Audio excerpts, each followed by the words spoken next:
ইলাহা ইল্লাল্লাহ পাখির গানে গানে আমার গানে জানি ওই নামের ওই সুর ধরিয়া ওই নামের ওই গান গাহিয়া জয় মাঝি আল্লাহ লা ইলাহা ইল্লাল্লাহ লা ইলাহা ইল্লাল্লাহ লা ইলাহা ইল্লাল্লাহ লা ইলাহা ইল্লাল্লাহ লা ইলাহা ইল্লাল্লাহ লা ইলাহা ইল্লাল্লাহ লা ইলাহা ইল্লাল্লাহ লা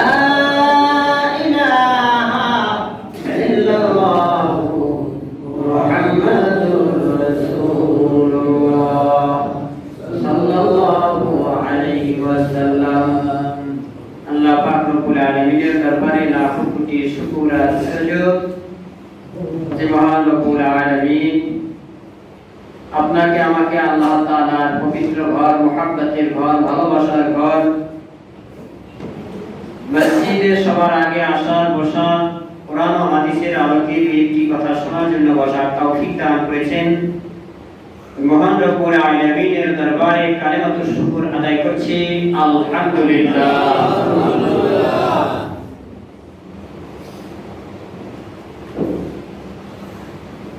কালামুল্লাহ মাজিদ থেকে একটু আয়াত তেলাওয়াত করেছি। আল্লাহ তাআলা যদি তৌফিক দান করেন সারসংক্ষেপ কিছু কথা বলবো ইনশাআল্লাহ।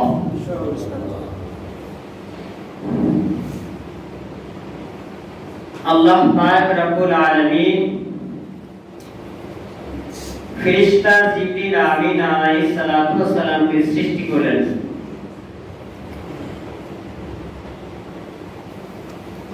সৃষ্টি করার পরে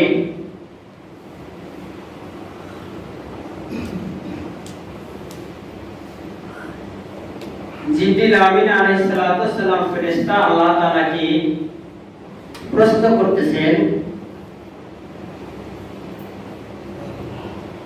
যে মালিক সৃষ্টি করলো এই মালিককে খুশি করা দরকার আছে না নাই? ফেরেশতা জিবরিল আমিন আলাইহিস সালাতু ওয়াস সালাম আল্লাহ তাআলাকে খুশি করতে চাইলেন। এজন্য প্রশ্ন করলেন আল্লাহ আপনার কাছে সবথেকে প্রিয়তম পছন্দের কাজ কি?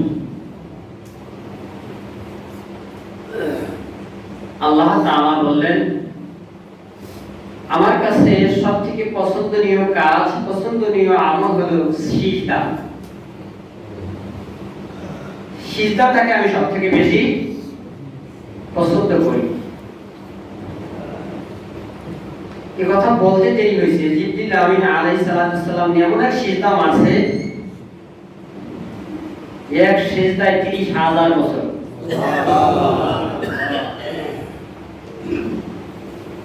আল্লাহ সিজদা পছন্দ করে আল্লাহ তাআলাকে খুশি করা লাগবে না?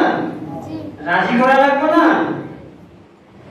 এমন এক সিজদা মারছে এক সিজদায় ৩০,০০০ বছর। ৩০,০০০ বছর পর মাথা উঠে আল্লাহর দিকে চাইছে। আল্লাহ তাআলা কিছু করবো না যে বল তুমি খুব খুশি হয়ে গেছি গা, তুমি আমার পছন্দের কাজটা করছো, তোমার উপরে আমি খুশি। ফেরেশতা জিবরিল আমিন আলাইহিস সালাম কিছু সেটা দেখে আল্লাহ কিছুই কয় না, খুশি হয়েছি বেজার হয়েছি কোনো কিছুই কয় না। এবার জিবরিল ফেরেশতা আবার বলতেছে আল্লাহ আমি যে সেজদাটা দিলাম আপনি কি খুশি হন নাই?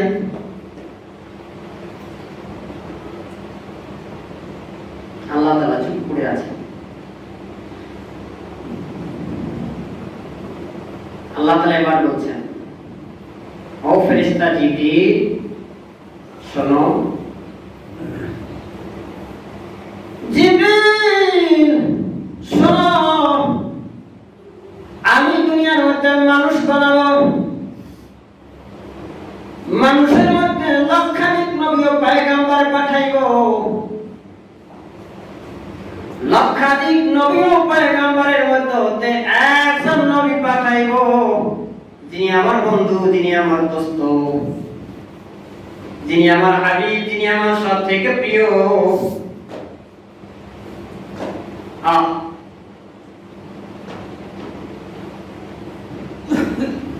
মাঝখানে আরেকটা কথা মনে পড়ছে, হাদিসটা ভুলে যাবো, কইতাম নি ওই ভালো।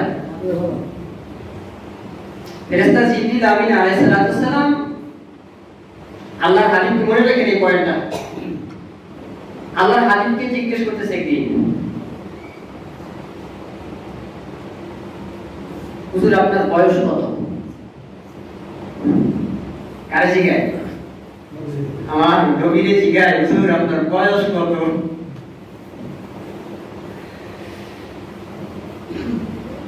একদিন তুমি দুটা শব্দ ব্যবহার করছিল, এই জন্য জিজ্ঞেস বয়সটা কত। হ্যাঁ এটি বড় না এটি বড়? বড়কে মনে করছে আমার মনে হয় একটু, আপনার বয়স কত? যেটি তোমার যখন আল্লাহ তাআলা সৃষ্টি করেছে, তোমাকে সৃষ্টি করার পরে তুমি কি দুনিয়াতে আর কিছু দেখেছো?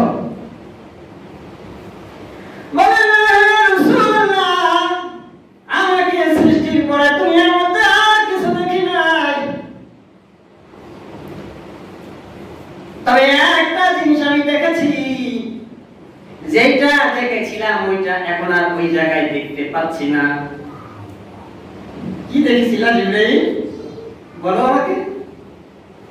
ইয়া রাসূলুল্লাহ, ইয়া হাবিবাল্লাহ, আমাকে সৃষ্টির পরে সর্বপ্রথম আমি আসমানের দিকে তাকাইলাম,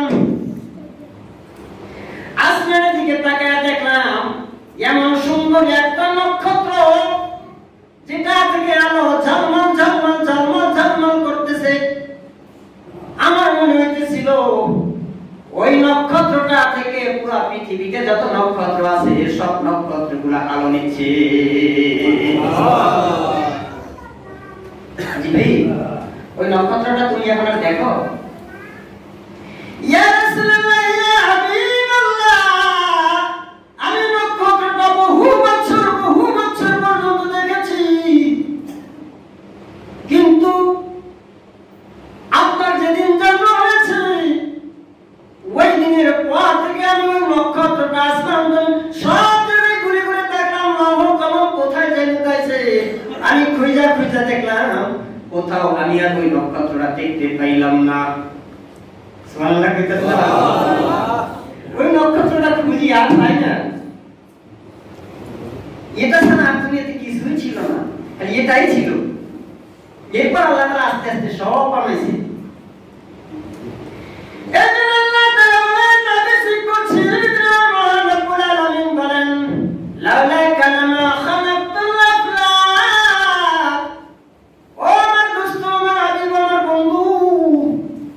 আমি যদি দুনিয়ার মধ্যে আপনাকে না পাঠাইতাম, দুনিয়ার আসমান জমিন গ্রহ নক্ষত্র লৌহ কলম চন্দ্র সূর্য আমি কিছুই বানাইতাম না।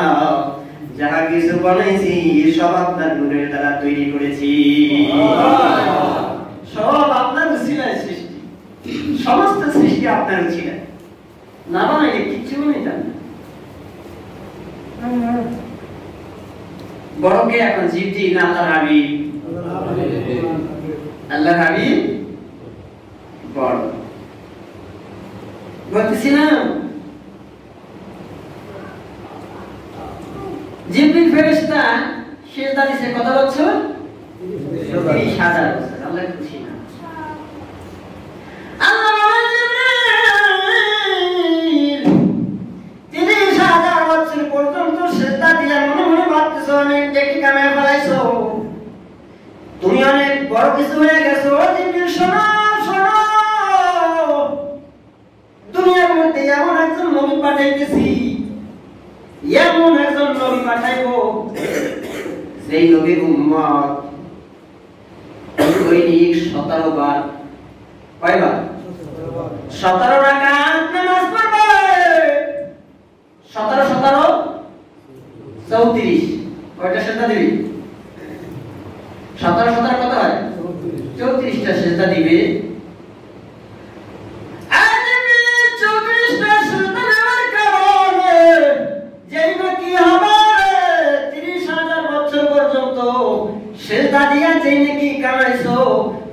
পৃষ্ঠা সেজদা দিলে আমি আমার উম্মতের আমার ওই নবীর উম্মতের আমলনামায় সমপরিমাণে নেকি দিয়ে দিব। তুমি তো ভাবছো 30,000 বছর পর্যন্ত সেজদা দিয়ে অনেক নেকি কামাই বানাইছো, আমার ওই নবীর উম্মতের, নবীও না নবীর উম্মতের একদিনের নেকি মাত্র তোমার। যে তুমি বেশি কিছু কি করলা?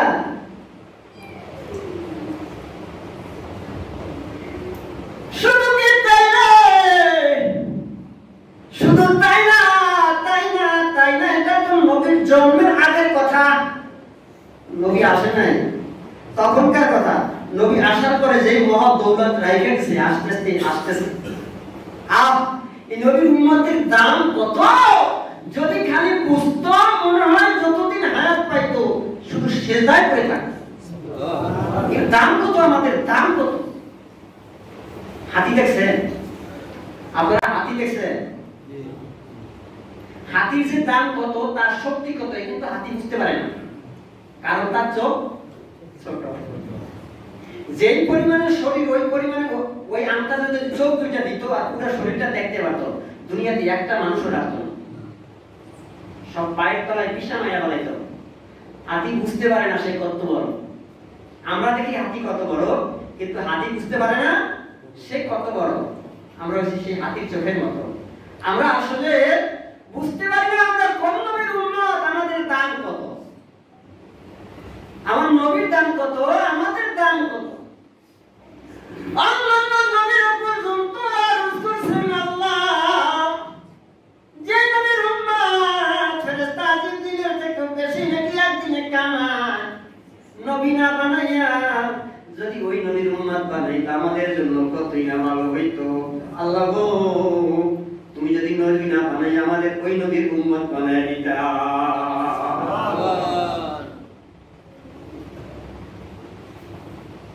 ওই নবীর জন্ম ইতিহাস বলতেছিলাম, মন দিয়া শোনা দরকার আছে না নাই? আছে। কথাটা এজন্য বললাম, প্রতি সপ্তাহে নবীর আলোচনা করছি কিছু সপ্তাহ ধরে।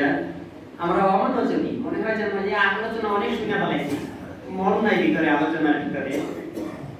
আরে জিবরিল পর্যন্ত তো কত কাঁদছে নবীর জন্য, কাছে থাকার জন্য। আল্লাহ সবসময় আমার নবীর কাছে রাখা দিতা, খালি বারবার এদিক সেদিক না পাঠাইতা। ওই নবীর যে আলোচনা হচ্ছে আমাদের মনোযোগ নাই, মনোযোগ দিয়ে শুনতে চাই। শুনবে ইনশাআল্লাহ।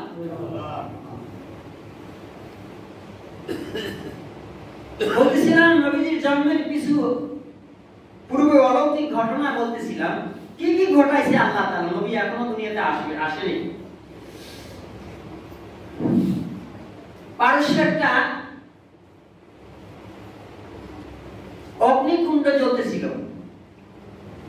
নবী করিম সাল্লাল্লাহু আলাইহি সাল্লাম যেদিন জন্মগ্রহণ করেন এদিনই আগুনটা নিভে যায়। আগুনটা ছিল কিসের আগুন?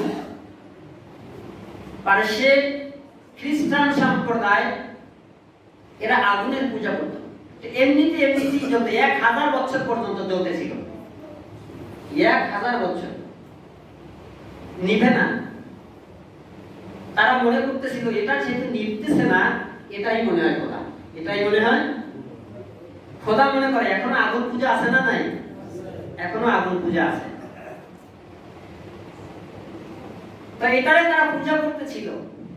আগুনটা নবী করিম সাল্লাল্লাহু আলাইহি সাল্লাম যখনই দুনিয়াতে আসলো আগুনটা নিভে গেল। নিভে যাওয়ার কারণ কি? আগুন বলে ও ভাতিজা, ওই আগুন নিভে যাওয়ার কারণ কি তোমার কাছে জানতে চাই। আল্লাহর হাবিব বলেন, চাচা আমি হইলাম হক, আর দুনিয়ার সমস্ত যা কিছু ইবাদত করতো সব হলো বাতিল।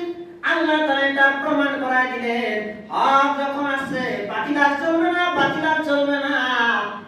এই জন্য আমার মহান রব্বুল আলামিন নিজের কুদরতের মাধ্যমে ওই আলোটাকে নিভায় দিলেন। জাআল হক ওয়া জাহাকাল বাতিল ইন্নাল বাতিলা কানা যাহুকা। আগুন নিভায় দিলেন।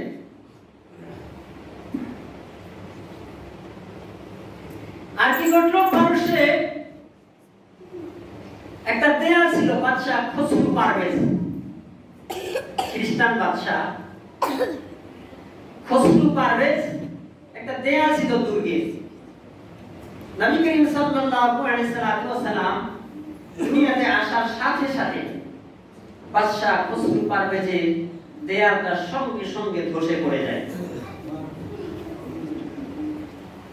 ভাতিজা, এই দেয়ালটা পড়ে যাওয়ার কারণ কি ছিল? আল্লাহ হাবিব বলেন, চাচা জিয়াদ, এই দেয়াল ধসে পড়ার কারণ হলো দুনিয়ার সমস্ত রাজা বাদশারা তারা দেয়াল নির্মাণ করেছিল, এটা আমার মহল্লা, এটা আমার দেশ, এটা আমার দেশ, এটা আমার দেশ। তারা রাজত্ব করতো।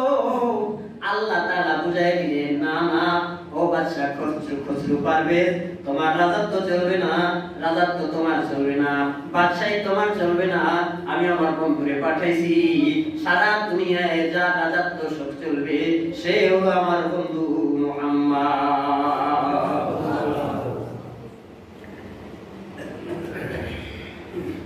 ভাতিজা, তুমি যেদিন জন্মগ্রহণ করেছো এই দিন বাইতুল্লাহর ভিতরে 360টা মূর্তি ছিল। আমাদের 360টা মূর্তি, একটা মূর্তিও দাঁড়ানো অবস্থায় ছিল না। সব মূর্তিগুলা কাঁপতে কাঁপতে কাঁপতে কাঁপতে জমিনে লুটায়া পড়ে। ভাতিজা, এর কারণ কি?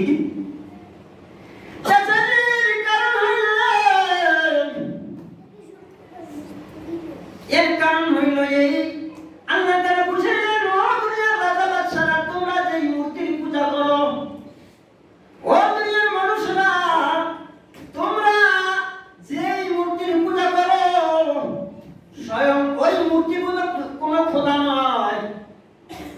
আমি আল্লাহ এক, আমার নবী মুহাম্মদ সাল্লাল্লাহু আলাইহি ওয়াসাল্লাম আমার হাবিব, আমার সম্মানের সাথে সাথে আমাকে সম্মান করিয়া ওই মূর্তিগুলা আপনারা দেখেছেন পড়ে গেছে, না না পড়ে যায়নি, এগুলা সব সিজদায় লুটাইয়া পড়েছিল। মূর্তিও সিজদায় লুটাইয়া পড়ে। আর এই নবীর উম্মত দৈনিক 17 বার সিজদা দিতে চায়। ওরা কপা।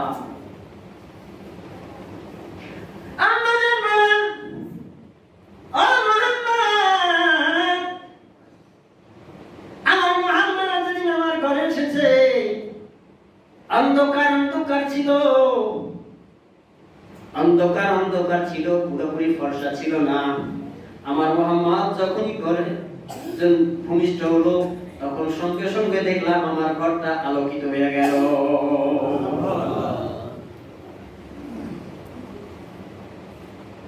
উম্মে আয়মান নবীজির দাসী, তার বাবার দাসী ছিল। ইনি একটা ঘটনা বর্ণনা করেছেন। ইনি জানতে চাইলেন, মুহাম্মদ, যেদিন তুমি ভূমিষ্ঠ হইলা, দুনিয়াতে আসলা, আমি তোমাকে কোলে নিলাম,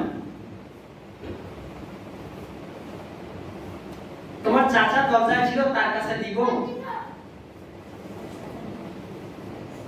এমনি মূর্তি আমি দেখলাম একটা অন্ধকার হয়ে গেল, আবার কিছুক্ষণ পরে আলোকিত হয়ে গেল।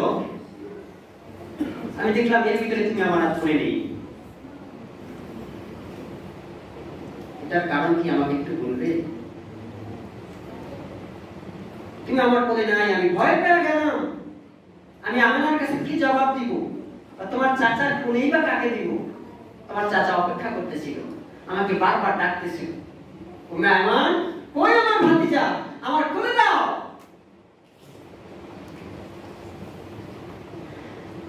মুহাম্মদ, আমি ভয় করতেছিলাম, কে তোমাকে নিয়ে গেছে, কে তোমাকে নিয়ে গেছে? আমি পেরেশানি হয়ে গেলাম, কি বলবো, কি জবাব দিব?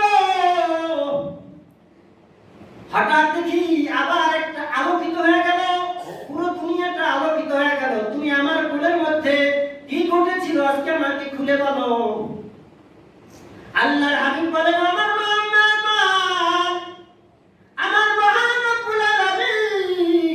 আমাকে উর্দু জগতে নিয়ে গিয়েছিল। মায়ের মধ্যে গর্ভের মধ্যে আমরা কি কি খাই আমরা জানি? হ্যাঁ, মায়ের যত পচা বুক রক্ত আছে, মায়ের যত পচা রক্ত আছে এগুলা খাইয়া পাচ্ছি মায়ের গর্ভের মধ্যে।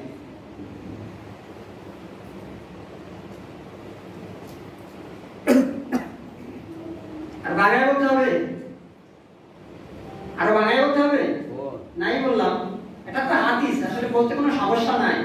আসলে আমরা এখন মনে করি যে হুজুরিগুলা কি কয়, এগুলো তো আল্লাহর হাবিব তার সাহাবীদের সামনে বলছে, এজন্য হাদিসে আসে, না বললে আসতো না। আমরা যে মিন্সের রক্তটা হয় এটা যখন একজন সন্তান গর্ভে আসে তখন বন্ধ হয়ে যায়, অটোমেটিক বন্ধ হয়ে যায়। এই রক্তগুলি যায় কই? তার ফিট করে দিছে আল্লাহ তাআলা একটা, এই তারের মাধ্যমে নাভি, এটার মাধ্যমে এটা খেয়েই আমরা বাঁচি। আল্লাহ তাআলা জবানটাকে পবিত্র রাখছে। জবান ইচ্ছা করলে মুখ দিয়ে খাওয়াইতে পারতো কি পারতো না? পারতো, কিন্তু মুখ দিয়ে খাওয়াই নাই, তারের মাধ্যমে পেট থেকে পেটের মধ্যে দিয়ে দিছে।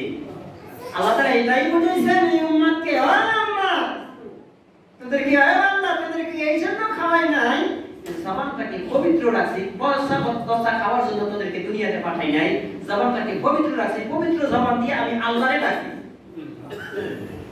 আর যে জবানটা আল্লাহ তাআলা মায়ের গর্ভের মধ্যে আমাকে পবিত্র রাখলো, সেই জবানটাকে দুনিয়াতে আসার সঙ্গে সঙ্গে অপবিত্র করে দিলাম। সুদ, ঘুষ, হারাম, মিথ্যা, সকলখুরি, রাহাজানি যা কিছু আছে সব জবান দিয়া